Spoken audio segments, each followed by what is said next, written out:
Hi viewers అందరికీ నమస్కారం. June 15, 2026 నాడు అమావాస్య వస్తోంది. జ్యోతిష్యం మరియు ఆధ్యాత్మిక నమ్మకాల ప్రకారం అమావాస్య తిథి పితృదేవతల ఆరాధనకు, మనశ్శాంతిని పొందేందుకు చాలా శ్రేష్టమైన రోజు. ఆ రోజున మీరు పాటించాల్సిన కొన్ని సూచనలు ఇక్కడ మనం వివరంగా తెలుసుకుందాం. అమావాస్య రోజు ఏం చేయాలి? పితృతర్పణం. అమావాస్య పితృదేవతలకు ప్రీతికరమైన రోజు. ఈ రోజున పితృతర్పణం వదలడం లేదా వారికి ఇష్టమైన ఆహారాన్ని దానం చేయడం చాలా మంచిది. దానం శక్తి కొలది పేదలకు అన్నదానం చేయడం, గోసేవ చేయడం లేదా పక్షులకు ఆహారం పెట్టడం వల్ల పుణ్యఫలితం లభిస్తుంది. పవిత్ర స్నానం. అవకాశం ఉంటే పవిత్ర నదులలో లేదా ఇంట్లోనే గంగాజలం కలిపిన నీటితో స్నానం చేసి దైవ ప్రార్థన మొదలుపెట్టండి. మౌనం మరియు ధ్యానం. అమావాస్య రోజున చంద్రుడు కనిపించడు కాబట్టి మనసు ప్రశాంతంగా ఉండటానికి ఎక్కువ సమయం ధ్యానం చేయడం లేదా ఆధ్యాత్మిక గ్రంథాలు చదవడం మంచిది.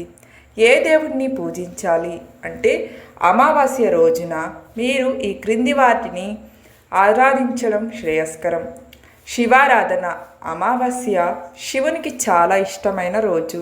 శివలింగానికి జలాభిషేకం చేసి ఓం నమః శివాయ అని జపించడం వల్ల దోషాలు తొలగిపోతాయి. శ్రీ మహావిష్ణువు, లక్ష్మీనారాయణులను పూజించడం వల్ల కుటుంబంలో సుఖశాంతులు వెల్లివిరుస్తాయి. శనిదేవుడు.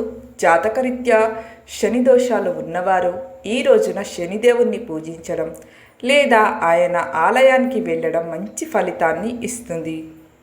ఎలాంటి దుస్తులు వేసుకోవాలి మనం ఇప్పుడు తెలుసుకుందాం. రంగులు.